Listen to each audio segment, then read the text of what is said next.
दिले इंद्रिय कशासाठी दिले? फक्त जेवूसाठी, शरीराला लाली पावडर वचन तेने तू जोडशी नारायण नाचो तुमच्या अंगातले भ्रम हाताने टाळी वाजवावी आणि मुखाने सुद्धा काय करता येत नाही आणि ठेवलेल्या मंडळाला दोष देता कामा नये. बरोबर नाही का? म्हणजे ते असे काही अडथळे येतात ते कुणाच्या तुमच्या आमच्या हातामध्ये आहे.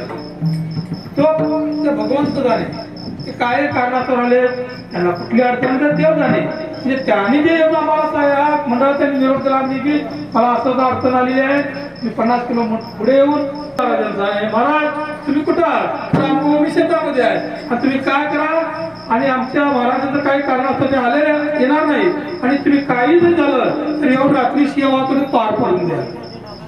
त्या कारणास्तव ही सेवा माझ्याकडे आलेली आहे आणि काय फक्त ते मनाला शांततेसाठी. मात्र कीर्तनकारांनी कीर्तन असं सांगावं की त्यांच्या जीवनामध्ये काय बाबा त्याचा फायदा काय जर करता अध्याहाने कीर्तनकाराने कीर्तन वाढवता. त्या अकराळी गावामध्ये त्या जगद्गुरु तुकोबारायांचं या महाराष्ट्राचा आराध्य दैवत पांडुरंग परमात्मा त्यांच्या जवळ आजपर्यंत किती वर्ष झाली? 26 वर्ष त्यानं तशी आपली सेवा यांच्याकडे करून घेतलेली आहे.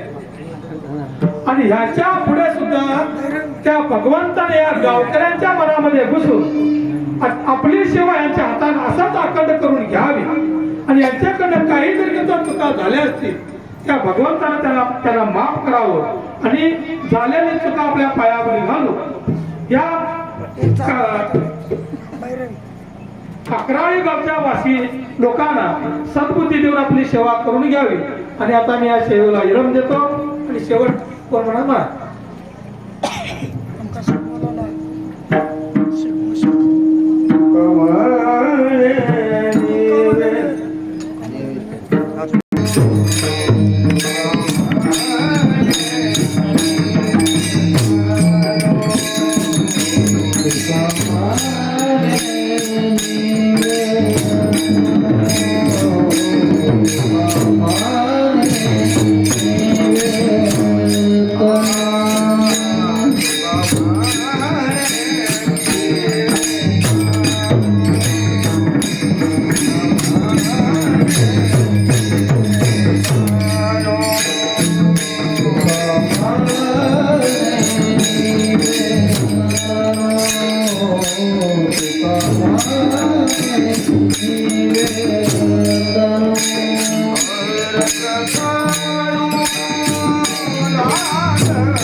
कोणी